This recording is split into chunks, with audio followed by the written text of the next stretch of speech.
G'day YouTube, Turbo Tristan here, and today we're back into some car stuff. Not sure if you guys like the basketball card thing, but I wanted to try something different and I wanted to film my experience, so I hope you like it. So stay tuned for some car stuff.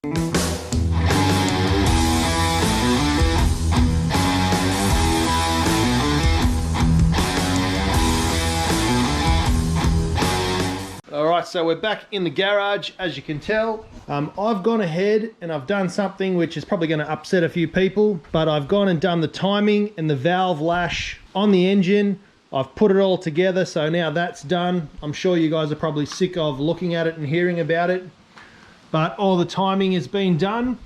I've got an AEM cam gear from Cell. You guys might remember him when I was doing lots of work on his car, but I purchased this off him because he parted out his car. Now I'll show you all the way around here. We're at top dead center, lines up all perfectly, and then the marks on the crank. I've hacked this up and decided to get rid of it, race car mods, and I've just marked these out and gave them a good old grind to get the black paint off. I've painted the engine. I've put on my spare oil feed line and my oil pressure switch. Oil filter's on. Everything's all torqued down here. These sensors are back on and all the water outlets are back on. This isn't on properly. I've got to take this off and take it down to Trick Fab and get that welded. I was trying to tap out here for some vacuum fittings. I didn't have a tap big enough and I kind of stuffed it up, so I'm just going to get those welded.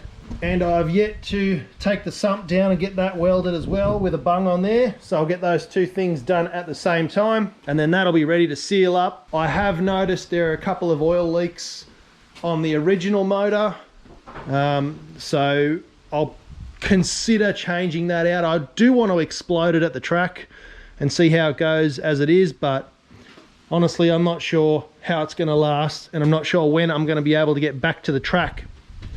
So to keep the content coming, I might just pull this motor and swap it over anyway. So we shall see. Stay tuned. So recently on Facebook Marketplace, I have been looking for S2000 chairs for a long time, and they're very hard to come by in decent condition, and some people ask a lot of money for them. Average about $250 per seat. Now I got both of these for $200, so that's a win. The driver's seat is thrashed. It's ripped here. I found a Japanese 1-cent coin.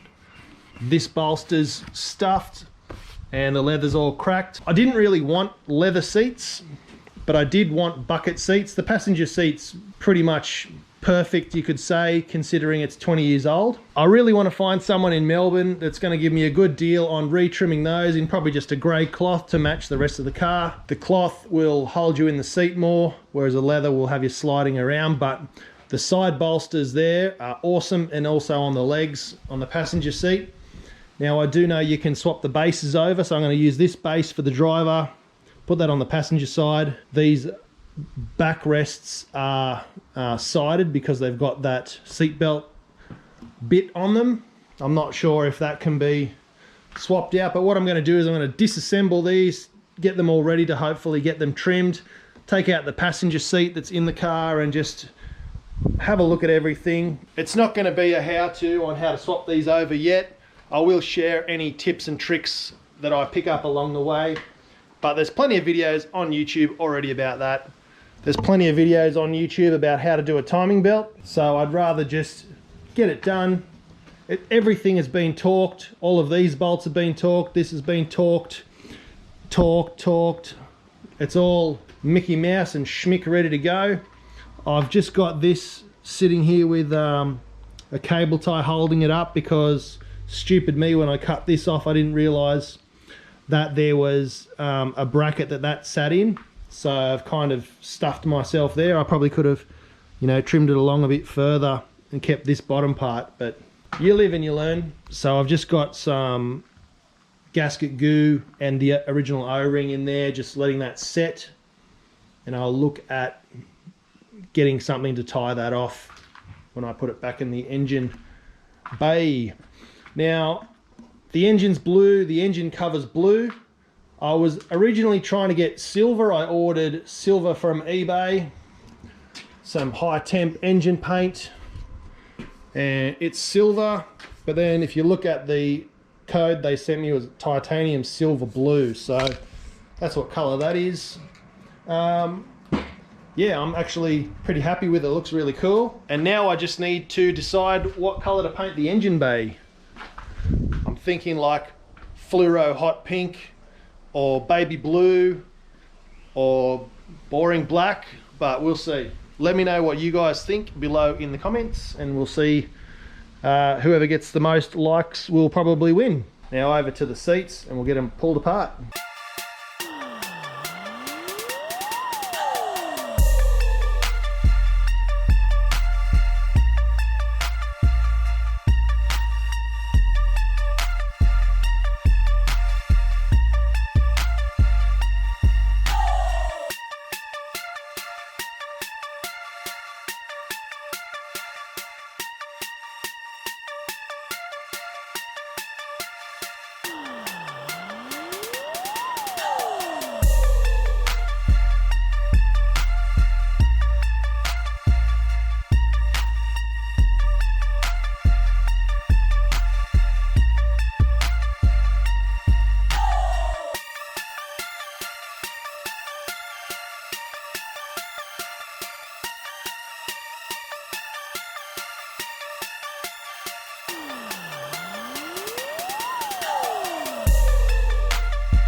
All right, so we're at the halfway mark. I've got one seat done, base is swapped over, and it's in the car, so I'll check that out in a second. But what you need to do is you need to undo everywhere where the S2000 seat bolts onto the S2000 rail. You have to actually lose the springs out of the base of your Civic seat, because the S2000 seat dips down in the base, whereas this one sits flat. So you got to lose those springs, which go under there.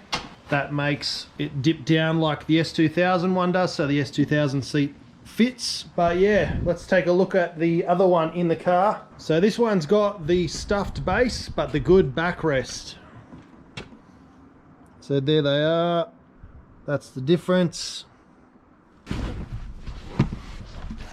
Sitting in the seat, it's definitely more grippy on the hips or on the side than this poor old girl. But I haven't damaged these seats at all. I actually quite like the feel of the trim and everything like that.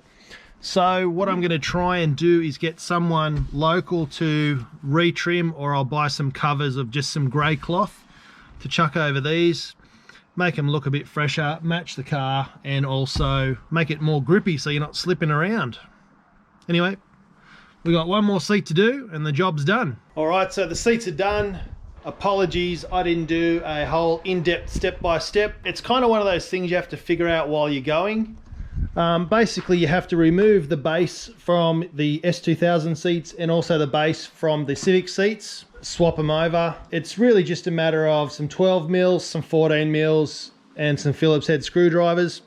Now, I could put all of these seats back together and then bolt that base straight back into an S2000, and then it'll have EK seats, but who's going to do that in their right mind? I did have to lose my springs out of the base of the EK seats, but I've got something that no S2000 has now, and that's fully tilt and height adjustable driver's seat. This is the finished product. Seats in there now. It's probably going to look really awesome on camera, but I assure you those were the cheapest S2000 seats I've ever seen. The rips in the seats and the scuffs on them definitely show that. I'm probably going to look at getting these retrimmed or something at some stage, or even sell them eventually when I strip this car out and make it a race car. But for now, that's pretty cool. I've modernized it, I've made it more comfortable, and I've also made it more sporty, so when I'm at the track I'm held in place. And they look really cool. Just a shame they're not grey. In a hatch with the black trim, that'd look nearly factory. So really happy with the end result. It was very cheap. My back's stuffed. I've got a massive headache, but that's from sitting on the cold concrete. I did sit on the pads after I pulled them apart, so I had a chair. But yeah, I'm getting too old for this. I guess that's why kids in their teens and 20s modify Hondas, but I can't afford a GTR anymore, or an Evo or anything like that, so we're doing a Civic. We got the job done. It was fun. Cheapest seats that I've ever seen. S2000s and everything for Hondas going up in value now. People are selling Integras for $50,000, which is just mind-blowing. I'm really happy that I've got the engine all put together, valve lashed, timed, and everything's all sweet to go. As mentioned, I need to get some fittings welded on the back of there, and also the sump drain for the turbo, and then we'll probably look at pulling out the engine and painting the engine bay. But that's what you got to do when you're a YouTuber and you're trying to bring content to your viewers. Once again, thanks everyone for subscribing. We're at 650 subscribers now. We're at 6 or 7 Patreons, so thanks very much for that. Link will be in the description if you want to support the channel. I've got some exciting things coming in the future. I've got some new designs. I've paid a guy in America to do me some graphic design for the channel, which means in the future stickers and t-shirts, plus just a more professional look for the channel in general. And yeah, guys, I've got a massive headache, so I'm going to clean up this and go inside and kick back on Sunday Arvo. Thanks for watching. Don't forget, bring the boost, and we'll see ya in the next video.